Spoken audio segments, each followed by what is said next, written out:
Hey, what's up, ghouls and gals? As a certified bug girl, I felt the urge to come back with a part 2 to my bug horror video. If you guys missed part 1, I will leave it linked down below, as well as the letterboxd linked as well down below. I'm having a very chaotic day today. I feel like that's going to reflect in this video, but whatever, we're here.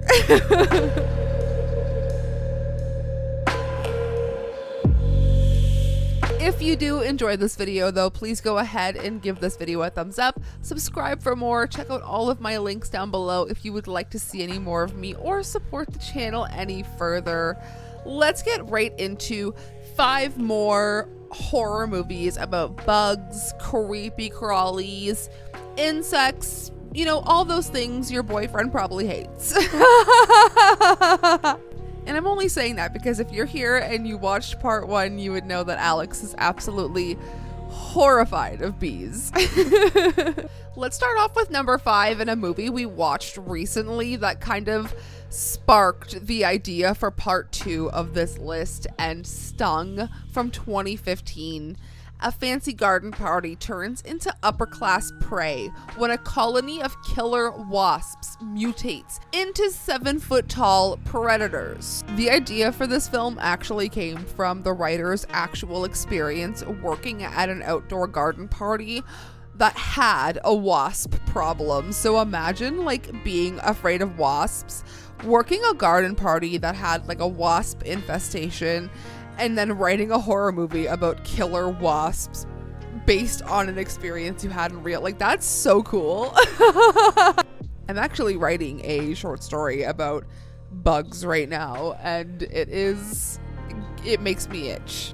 Speaking of things that make you itch, at number 4, we have Ants from 1977. The next few movies are from the 70s, and I feel like a lot of older films do play on like the bug insect infestation aspect of things, but like I mentioned, Ants, a lakeside resort, is under attack by a seemingly infinite horde of flesh-eating ants. And the original title for this film was actually It Happened at Lakewood Manor. And if you are a fan of 70s films, check this one out. At number 3, like I mentioned, another film from the 70s, Squirm from 1976. This one involves some pretty crazy practical effects, but we'll get there in just a second. A storm causes some power lines to break and touch ground, drawing millions of man-eating worms out of the earth, literally my biggest fear, and into town where they quickly start munching on the locals. And here's a fun fact for you. They used 250,000 worms while filming, like real life worms. Actually, I am terrified of worms. I love bugs. I don't like worms. I don't know what it is about like being able to chop their body up into like a million pieces and they still squirm around. Like, bleh. That's why this movie is called Squirm, I guess. But during the filming of this, they actually wiped out the fishing towns in like a New England, like a whole New England fishing town. They took all the worms. At number 2, our last film from the 70s, we have Bug from 1975. A scientist experiments with mutated cockroaches, absolutely disgusting, freed by an earthquake, making things way worse. And William Castle actually wanted to install small brushes by the foot areas in the theater to kind of disrupt people's viewing. That's like disgusting. Imagine going to the theater and like you're walking and then you just feel like a little brush against your ankles. Absolutely not. But he actually wanted to like have that concept and have people feel like they had bugs for real on their legs. And I think that is really cool, but so horrific at the same time. As a bug girl, I will draw the line at cockroaches, okay? Cockroaches and worms. There's probably earwigs. Absolutely not. Okay, anyways. At number 1, this is a film that's actually on my radar and I have not watched it yet, but I figured I would recommend it to you guys. The Swarm from 2020.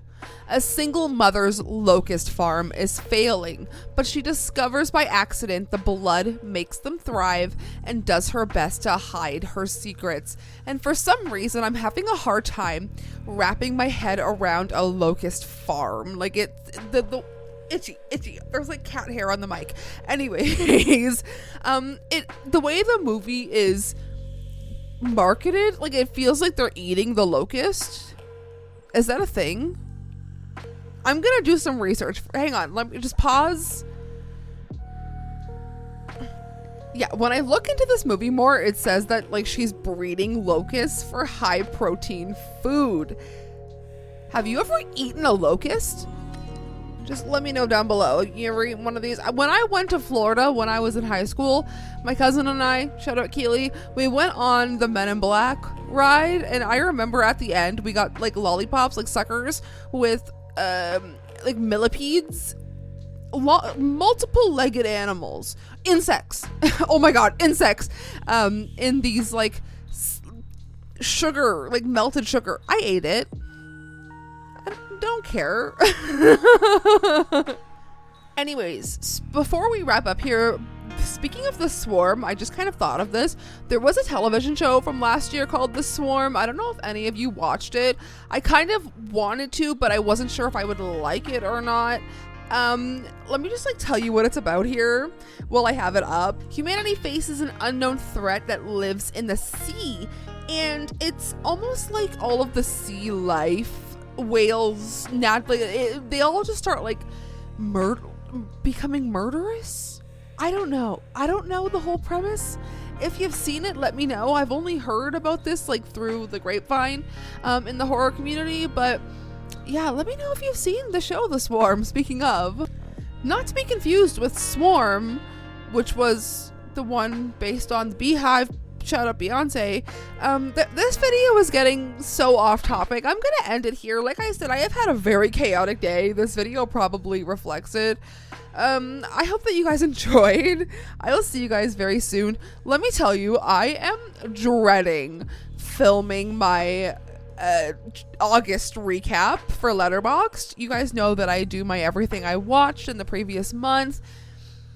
We watched 60 movies in September. Don't ask me how, but we did. I am just dreading the edit, you know? But on that note, I will leave you guys there. I will see you guys so soon. Let me know your thoughts on bugs. Let me know where you stand. I will see you guys so soon, okay? Sayonara, spooky fan.